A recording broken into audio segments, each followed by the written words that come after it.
امام جواد علیہ السلام جب آج ان کی شہادت کی شب ہے تو پرسہ پیش کرنا ہے، باب الحوائج کے پوتے ہیں امام جواد، صحیح ہے، خود بھی باب الحوائج ہیں، کاظمین میں مدفون ہیں اپنے دادا کے جوار میں، امام موسیٰ کاظم علیہ السلام امام رضا علیہ السلام کے فرزند ہیں۔ اے مولا رضا، آپ کو پرسہ پیش کرتے ہیں، آج آپ کے جوان فرزند کی شہادت ہے۔ یاد آ رہا ہے کربلا میں ایک بوڑھے باپ نے جوان کا لاشا اٹھایا جی، اور بی بی معصومہ قم کے بھتیجے ہیں امام محمد تقی، پھوپھی ہیں ان کی، تو میں ان کی خدمت میں، معظمہ بی بی کی خدمت میں تعزیت پیش کرتا ہوں، اور امام علی نقی علیہ السلام کی خدمت میں خاص تعزیت پیش کرتا ہوں، ان کے بابا ہیں۔ تو یا امام جواد، آپ مظلومانہ شہید کیے گئے۔ ہو نہیں سکتا کہ میں سیدہ کونین کے مصائب نہ پڑھوں آج، اس کی ایک وجہ ہے، کچھ نہ کچھ اشارہ کرنا مجھ پہ واجب ہے۔ کیوں؟ امام جواد ابھی 4 برس کے بھی نہیں ہوئے تھے، 3.5 برس کے تھے، تو اپنے بابا امام رضا کے ساتھ ہیں، اور بار بار زمین پر ہاتھ مارتے جاتے ہیں اور روتے جاتے ہیں اور آسمان کی طرف دیکھتے جاتے ہیں۔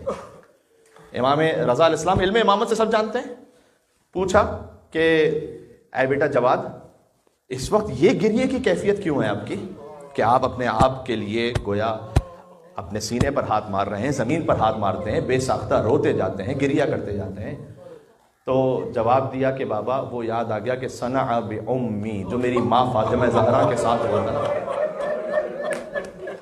وہ بابا اس وقت دل کو بہت تڑپا رہا ہے۔ یعنی امام رضا علیہ السلام کے سامنے اپنی ماں فاطمہ زہرا کے مسائل، کوئی امام ایسے ہیں نہیں جنہوں نے اپنی جدہ فاطمہ زہرا پر گریہ نہ کیا ہو۔ اور یقین جانیے، میں نے بزرگ علماء قم سے سنا ہوا ہے کہ جس امام کی بھی شہادت کی مجلس ہوتی ہے، وہ مولا خود مجلس میں تشریف لاتے ہیں، صاحب عزا ہیں، وہ پرسہ لینے کے لیے آتے ہیں، لیکن اگر ان مصائب میں ان کی ماں فاطمہ زہرا کا ذکر ہو جائے تو فقط وہ نہیں آتے، پھر 14 کے 14 تشریف لاتے ہیں۔ پھر جب اگر سیدہ کونین کے مصائب ہوں تو علی ابن ابی طالب بھی یہاں پر ہیں، سب سے بڑھ کے رسول اللہ بھی یہاں پر ہیں، میرے زمانے کے امام زمانہ بھی یہاں پر ہیں، تڑپ تڑپ کے کہہ رہے ہیں کہ جو میری ماں سیدہ کے ساتھ ہوا ہے وہ یاد آ رہا ہے، اور میں کاش یہ جملہ ہے کہ ان دونوں کو قبروں سے نکال سکوں اور انہیں جلا سکوں، جن کے دلوں میں مبغضان اہل بیت، اعداء اہل بیت کے لیے ذرہ برابر بھی کوئی سافٹ کارنر ہے، وہ کیا منہ دکھائیں گے امام محمد تقی علیہ السلام کو۔ وہ یاد آ رہا ہے کہ جب سیدہ کے سینہ اطہر میں کیل پیوست تھی، کہاں ہیں سادات رونے والے؟ سیدہ در و دیوار کے درمیان تھی اور ایک شقی دبا رہا تھا دروازے کو، اور بی بی کہہ رہی تھی فَخُذِينِ فِضَّا عَلَىٰ مَا قَدْ قُتِلَ فِي بَطْنِ أَحْشَائِي، اے فضا جلدی سے مجھے سنبھال لینا، جو میرے شکم میں محسن تھا وہ مار دیا گیا۔ یا اللہ، میں ہاتھوں کو جوڑ کے عرض کروں گا، دیکھیں میں امام جواد کی خوشنودی کے لیے یہ چند جملے کہہ رہا ہوں، اور پھر میں مولا کو جو زہر دیا گیا وہاں تک آ رہا ہوں، میرے ساتھ رہیے گا انشاءاللہ، گریہ کرتے جائیے گا۔ دیکھیں سیدہ وہ مظلومہ بی بی ہیں کہ ان کے بچوں کے سامنے ان پر ہاتھ اٹھایا گیا۔ اس جملے کی نفسیات کو کبھی آپ سمجھ پائیں نا، میرے خیال میں میری مائیں بہنیں سمجھ پائیں گی کہ کسی مستور پر اس کے بچوں کے سامنے کہ جو 6 اور 7 برس کے ہوں، ہاتھ اٹھا کر اسے مارا جائے۔ ایک بزرگ ایران کے عالم تھے، ان کے پاس ایک ہسبینڈ وائف آئے تھے، آپس میں کافی اختلاف تھے، وہ جو شوہر تھا اس کا ہاتھ اٹھ جاتا تھا، اس نے کہا، بیوی نے کہا کہ میں حتیٰ اس کے ساتھ ہر حالت میں رہ لوں گی، لیکن اس سے ایک بات کہیں، اگر کبھی یہ مجھ پر ہاتھ اٹھائے نا میرے بچوں کے سامنے نہ اٹھائے۔ وہ عالم بہت رونے لگے، انہوں نے کہا کہ میں نے کیا ایسی بات کر دی کہ آپ اتنا رو رہے ہیں؟ کہا ایک عام خاتون یہ برداشت نہیں کر سکتی کہ اگر شوہر بھی، اس کا اپنا شوہر، جائز نہیں ہے یہ، میں نہیں کہہ رہا ہوں کہ جائز ہے، وہ بچوں کے سامنے اس پر ہاتھ اٹھا لے۔ اللہ نے حسین کی ماں فاطمہ زہرا سلام اللہ علیہ مدینہ کی گلیوں میں کبھی مغیرہ نے مارا، کبھی ایک لعین نے ایسا مارا کہ سیدہ زمین پر گر گئی، اور سیدہ کی چادر مدینہ کی خاک سے خاک آلود ہو گئی۔ لہذا امام حسن مجتبی اس گلی سے نہیں گزرتے تھے، کہتے تھے اس گلی پر میری ماں پر ہاتھ اٹھایا گیا تھا، میرے سامنے تحریر کو پھاڑ دیا گیا تھا۔ سیدہ فریاد کرتی رہی، بابا ابنتوں کی فاطمہ تکذب، تیرے بعد تیری بیٹی کو جھٹلایا گیا بابا، بھرے دربار میں جھوٹا کہہ دیا گیا بابا۔ عزیزوں خدا کوئی غم نہ عطا فرمائے سوائے غم امام حسین کے۔ قیامت کا سما ہے، آہستہ آہستہ دل پہنچ رہے ہیں، کبھی مدینہ پہنچے جنت البقیع میں ٹوٹی ہوئی قبروں تک، اور کبھی کاظمین پہنچے باب المراد امام محمد تقی کا حرم۔ اے مولا جب عاشور پر چہلم پر آتے تھے آپ کے حرم میں حاضری ہو جاتی تھی۔ مولا اب تو زمانہ گزر گیا، مولا دل تڑپ رہے، معصوم کی جانب سے کہہ رہا ہوں اللہ تعالیٰ میں جلد سے جلد مولا کا زوار بنائے۔ لیکن امام کا عالم 25 برس میں ام فضل نے زہر دیا، انگور میں زہر ملا ہوا تھا۔ امام ایسے تڑپ رہے تھے جیسے روایت میں جیسے کسی مچھلی کو پانی سے نکال دیا۔ زہر ایسا تھا کہ پیاس بہت لگ رہی تھی، کہتے تھے اللہ تعالیٰ پہنچے کربلا تک یا نہیں پہنچے۔ امام کا حجرہ چھوٹی کربلا بنا ہوا تھا، کوئی پانی پلانے والا نہیں تھا۔ جب امام کی صدا بلند ہوئی اس ملعونہ نے اپنی کنیزوں کو بلایا، عزیزوں نہ ہوتا روایت میں تو نہ پڑتا یہ، امام طلب کے چیخ رہے تھے، کنیزوں کو بلایا کہ حجرے کے باہر کھڑے ہو کر تالیاں پیٹنا شروع۔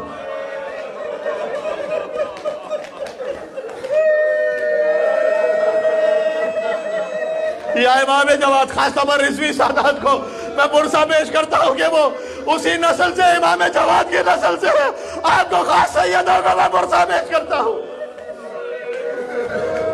حجرے کے باہر لکھا ہوا ہے کہ سیٹیاں بجا رہی تھی، گانے گا رہی تھی، تالیاں بجا رہی تھی تاکہ امام جواد کی گریے کی آواز، اور سیدہ کا فرزند اندر جان دے رہا تھا۔ شاید تڑپ کے کہا ہوگا اے پروردگار میری تو کوئی بہن بھی موجود نہیں جو کم از کم میرے لاشے پر آ کر پرسہ دے سکے۔ یا اللہ، امام جواد علیہ السلام کے جنازے کو چھپانے کے لیے چھت پر بھی رکھا گیا کہ وہاں چھت پر پڑا رہے، کسی تک کوئی بات پہنچنے نہ پائے، یہ بھی ایک جگہ پر موجود ہے۔ اور پرندوں نے اس میں کہ جیسی چھت پر پرندوں نے طواف کرنا شروع کر دیا میرے مولا کے جنازے کا۔ کچھ صاحبان فہم کو خبر ہوئی کہ یہاں لگتا ہے کہ کوئی مظلوم موجود ہے اوپر، پرندے ایسے گریا کر رہے ہیں، ایسے نوحہ کر رہے ہیں، کسی مظلوم کی لاش کا طواف کر رہے ہیں۔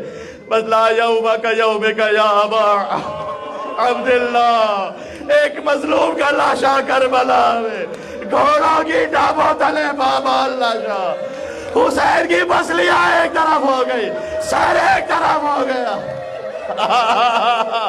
سینہ اثر ایک طرف ہو گیا۔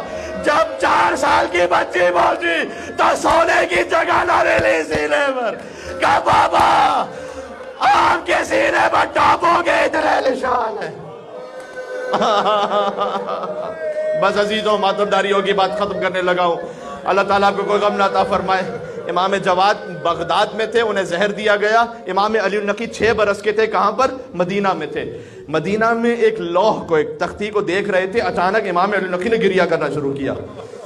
ایک خاص شخص تھا جسے امام جواد نے وہاں سپرد کیا تھا امام علی نقی علیہ السلام کے، تو اس نے پوچھا کہ مولا اچانک آپ گریہ کیوں کر رہے ہیں؟ کہ اس وقت بغداد میں میرے بابا کی شہادت ہوئی ہے، اللہ کی جانب سے فرشتوں کے ذریعے سے مجھے اطلاع ملی ہے کہ میرے بابا شہید ہو گئے۔ جملہ پہنچا سکو؟ مولا شہادت تو ہو گئی لیکن بڑے احترام سے خبر ملی ہے آپ کو شہادت کی۔ جانتے ہیں کربلا میں ایک بیمار تھا کہ جس کے باپ کا سر نو کے نیزہ پر تھا، شہادت کی خبر ایسے ملی کہ وہ بیمار بچہ کہہ رہا تھا السلام علیکم یا ابا عبداللہ، السلام علیکم اے میرے بابا، آپ کا سر نو کے نیزہ پر بلند ہو گیا۔ امام علی نقی معجزے سے پہنچے، آخری جملہ کہنے لگا ہوں، امام علی نقی معجزے سے پہنچے، اپنے بابا کے غسل و کفن کا اہتمام کیا، امام جواد کو دفن کیا گیا، جس کا وارث تھا دفنانے کا اہتمام ہو گیا۔ کسی امام کا لاشا 3 دن تک نہیں بڑھا رہا، فقط کربلا میں ایک امام کا لاشا تھا، وارث تھا، موجود تھا، لیکن ہاتھوں میں ہتھکڑیاں تھی، پیروں میں بیڑیاں تھی، سجاد کا جسم کانپ رہا تھا۔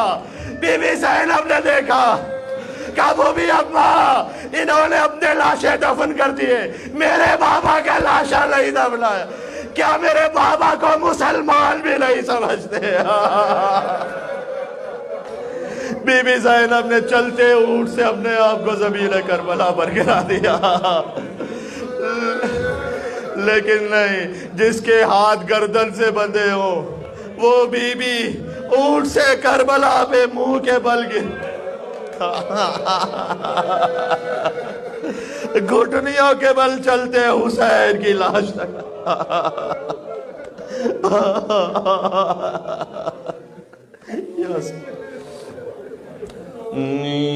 یا ابا جعفر یا محمد ابن علی ایھا التقی الجمال یا ابن رسول اللہ 25 برس کے تھے امام علی اکبر علیہ السلام کی شہادت کو یاد کر کے امام پر گریہ کرتے جائیں. وہاں بھی ایک جوان شہید ہے, یہاں بھی جوان شہید ہے. یا حجت اللہ علی خلق یا سیدنا و مولانا انا توجهنا واستشفعنا وتوسلنا بك إلى الله وقدمناك بين يدي حاجاتنا يا وجيه عند الله اشفع. سبحان اللہ, اس سے بہتر ماحول ہو نہیں سکتا. امام جوان کے نام پر یا علی عند اللہ اشفع. ایک مرتبہ اور حاجات کی برابری کے لئے یا وجیہان عند اللہ اشفع لنا